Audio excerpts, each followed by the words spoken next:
Someone comes on and they're inebriated. That should never happen to begin with, but sometimes they slip through the cracks. At the end of the day, if I say no, for whatever reason it could be, safety is paramount. The money's out there if you want it. I mean, you just got to go find it. The airline industry it's a graduated pay scale. Airline pilots can make $400,000 a year. Top of the line, Captain 777 or the wide bodies. So it takes a while to get there, but you'll get there. Good afternoon, pilots, student pilots, aviator lovers. I'm Dara from Airlines Aviation, and today we've been honored to meet Captain, Air Force pilot, and American Airlines captain with holding 24,000 hours on the Boeing 737, 757, and Airbus 330. William Wiggler. Good afternoon, Bill. Good afternoon. It's been an honor to have you here. Very happy to be here. Very happy to be here. All right. So, do you ever feel guilty cutting giant security line? When Yeah, that's just one of the perks of the job. I mean, we're not supposed to use the known crew member areas other than well, you can do it for your personal flights, but as far as carrying stuff through and all that other stuff for other people, no. You know, it's specifically for the airline employee. So it's done pretty well. we have one of the followers, Miss Ashley, is asking, why you keep on board so-called temperature? Make me freezing every time when I'm flying with American Airlines. Oh, really? That's a bad pilot. I'm kidding. No, every aircraft is a little bit different, depending on the age. The last time it's been through its maintenance facility, they have filters and everything that are on the aircraft, and now they actually recycle some of the air through the air. You know, we might set it to 76 degrees, and that's the temperature that we're getting from the probe, but in reality it could be 70 degrees in the cockpit. The best thing to do is notify the flight attendant and say, I'm chilly, because they don't give you blankets anymore. Yeah, and, I realize that.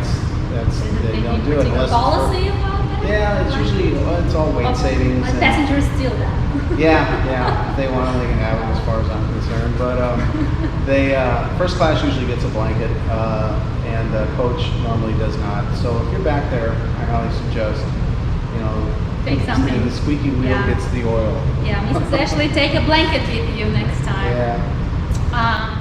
Mr. Zidane, greeting Captain. How long do you think it will take airlines to recover to pre-COVID levels and begin hiring at 1,500? So yeah, what's going on in the pilot market? Well, 2 months ago we had such a shortage, and now it's like it's crazy. Disaster. We, like all the airlines, President Trump has stated that he's not going to let anything bad happen to the airlines, and so with that, right now, it's funny that you, not funny that you asked, but it's nice that you've asked that question. I actually, I fly the Airbus 330 right now, and my company has decided to ground that aircraft permanently. I'm going to have to go back to training, and through this whole process, they've offered voluntary permanent leaves of absence and voluntary short-term leaves of absence. So there's been a group of people that have taken the actual permanent leave of absence, i.e. early retirement, and they're trying to help mitigate the shock of the lack of flying that's, as we know, has happened and will continue to happen for a while. I personally think that if, when the country does come back, people here in South Florida, you know, they've lifted the restrictions, and if going downtown Delray Beach is any indication of what's going to happen to the rest of the country, I think it's going to jump back fairly quickly. Everybody in downtown Delray, the restaurants, everything is, the beaches, everything, it's packed. I mean, everybody's doing their social distancing and all that other stuff, but The demand is there to do, and I think as everybody's jobs come back online, and the help with the stimulus program for the businesses and individuals, I think the country is going to come back fairly quick. Okay. And So if that any happens, time frame for pilots? I would guess, I mean, you know, I don't have the crystal ball, but just from a personal standpoint, I would have to guess in less than a year, maybe up to a year. This time next year, everything could be going absolutely right back to the way it was 3 months ago, where, That's a positive. yeah, positive. And it could be earlier. It all depends what the government does and what the states do to allow us to get everything back up to speed.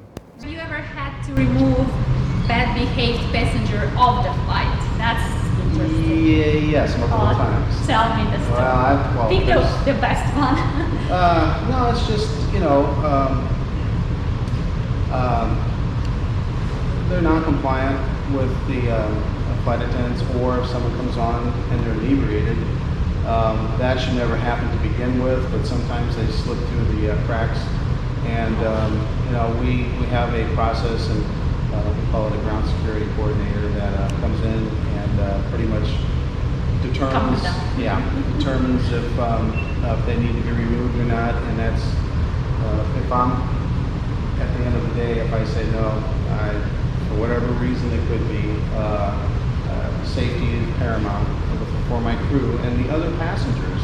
I will sometimes override their decision and say, I prefer not to let these people on this particular aircraft. Maybe let them settle down and catch another flight. That's how I work with it. Mm-hmm. And every situation is different. Yeah. So, you know, it's all about safety. The whole thing, what we do, almost every decision I make is safety minded. Right. If a baby was born on board, what country's citizenship he or she will receive? That I do not know. I'd have to get into the books. The company, I believe, whether it's a birth or a death. Yeah, how about that? Yeah, they we as a crew, as a captain, I cannot make the determination of death. And normally we have protocol to go through. There's a lot of varying factors, but essentially the company, wherever we do land, they have authorities there that will make that determination. So as far as the birth, boy, to be honest with you, I've never had that issue in 32 years. The baby was being born on the airplane. Have you ever had emergency situation during flight? Oh yeah. You know, no, I haven't lost an engine in 32 years at American Airlines. Knock on wood. And but you know, bird strikes. I hit a pelican one night coming out of Miami, and it hit the windscreen. Oh no. Yeah, and I felt bad. We were able to You continue. feel bad for pelican or Yeah, for the pelican. I mean, Aw. they're you know, I hate destroying life. You know, it's all about that. And but you kind of like actually could see with the lights. You look back, and damn, I hit him. Bird strikes are not really common, but they do happen. I was a first officer on a 767 in Paris, and I was with a captain that was his third from his last flight for his career at American, and I was flying the aircraft that day, and we were heading down the runway, and we had an air leak in his window, and they're all plug type windows, so as you get airborne and the airplane starts to pressurize, it just self-seals and that's it. But this particular one, I rotated, and the way the 767 is designed, the airstream across the window changed because of the pitch, and the window actually pushed in and came open. Oh no. Oh yeah, and so you know, we were rotating at 165 knots or whatever it was, and then you accelerate, and it was so loud because the window's open right next to the window, or to the engine, plus the rush of the air, and he was being pelted, and so I turned up all my radios. Did you declare emergency? I pulled the gear myself and declared an emergency, did a regular box pattern like you all will do sometime here shortly, or have been doing your pattern work. Came back around, and we had another first officer on the aircraft, and he was behind him trying to help him close the door because it was a crank type, close the window, I'm sorry. It's a crank type of system. And they got about halfway closed, so he wasn't being hit with all the air.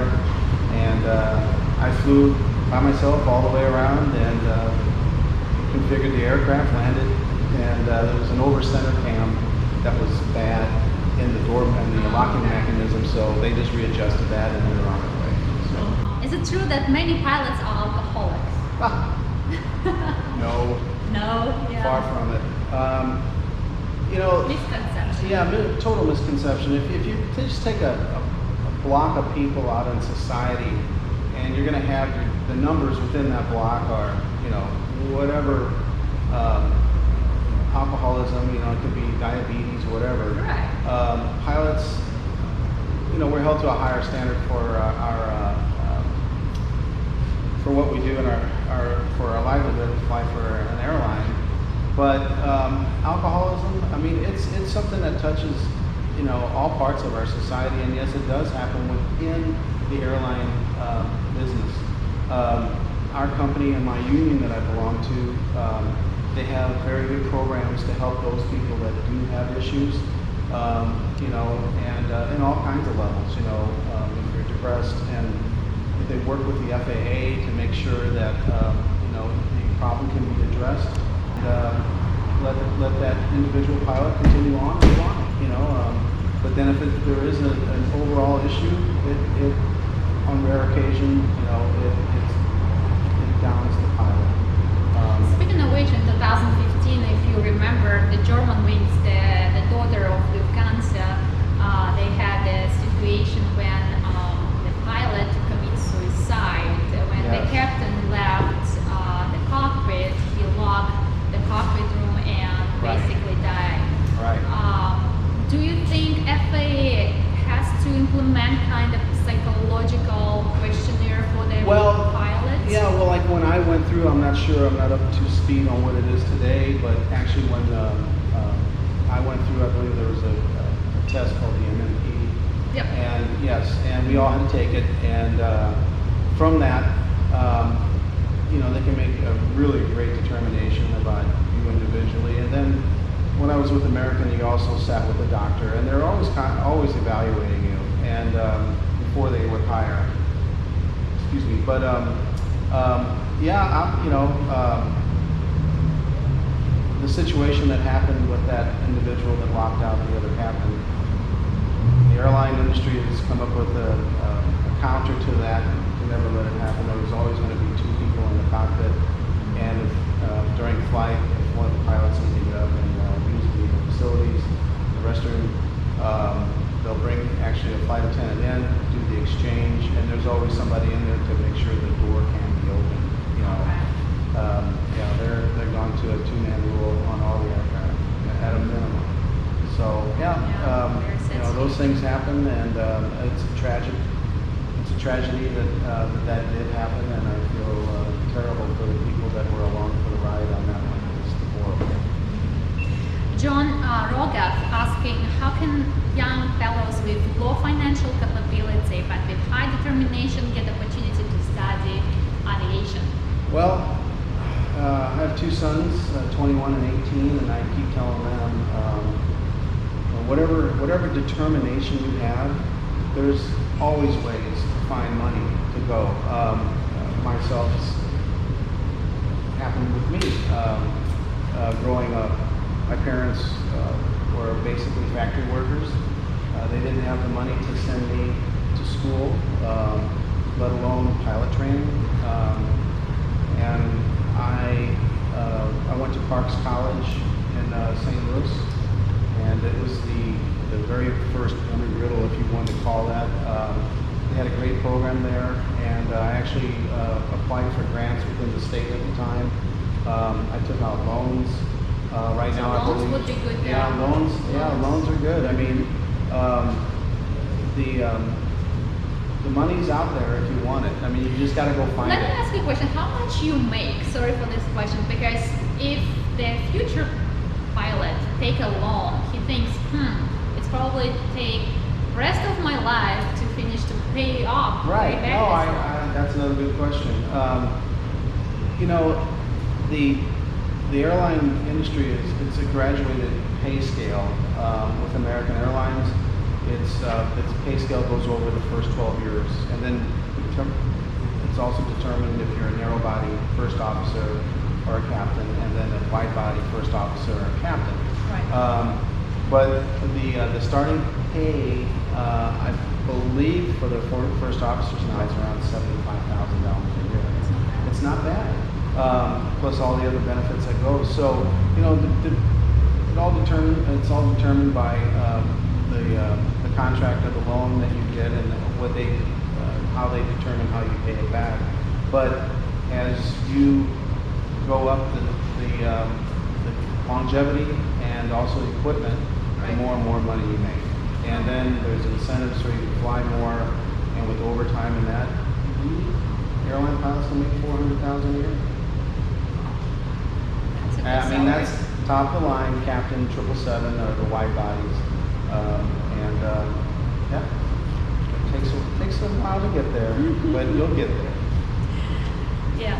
And it's a perfect time to be going for that airline career right now, because there is going to be a shortage. I mean, there will be, and the sooner you can get the airline job, the better, because everything is seniority based.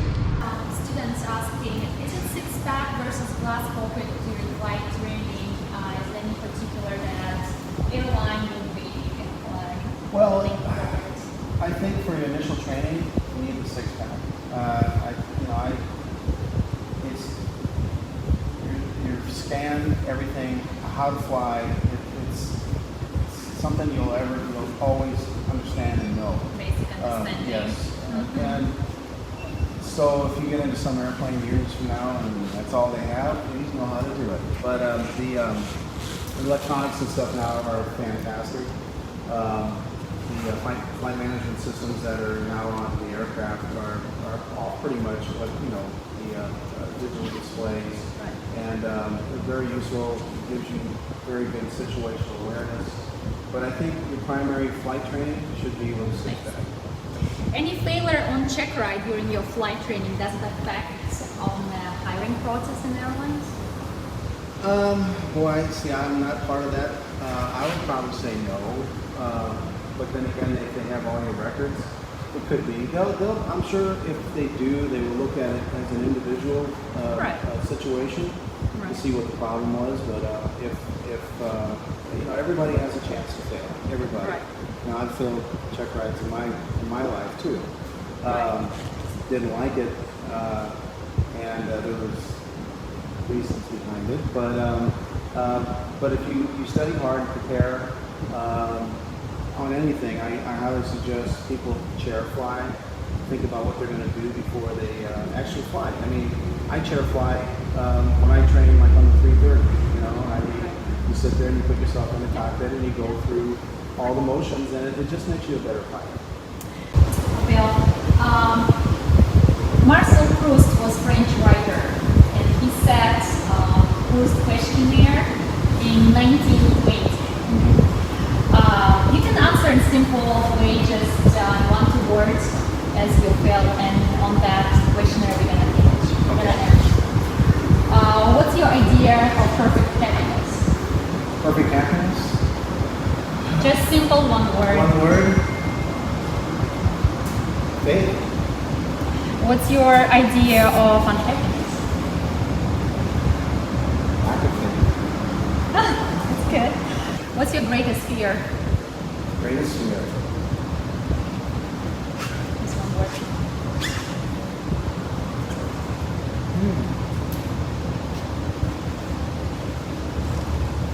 I don't know, that's a hard one. I'm just You don't like- have one? No, I don't. Okay. I don't have one. All right. Yeah. I mean, it's my greatest fear. I don't have fear. Mike Pence or Joe Biden? Mike Pence or Joe Biden? Oh, Pence. Quid pro sleepy Joe. All right. if you're gonna see a God tomorrow, what would you tell him? Thank you for a wonderful life. It was William Wigler with us, captain of American Airlines, and this is Airlines Aviation, and I'm Dara, flight instructor. Thank you for watching us.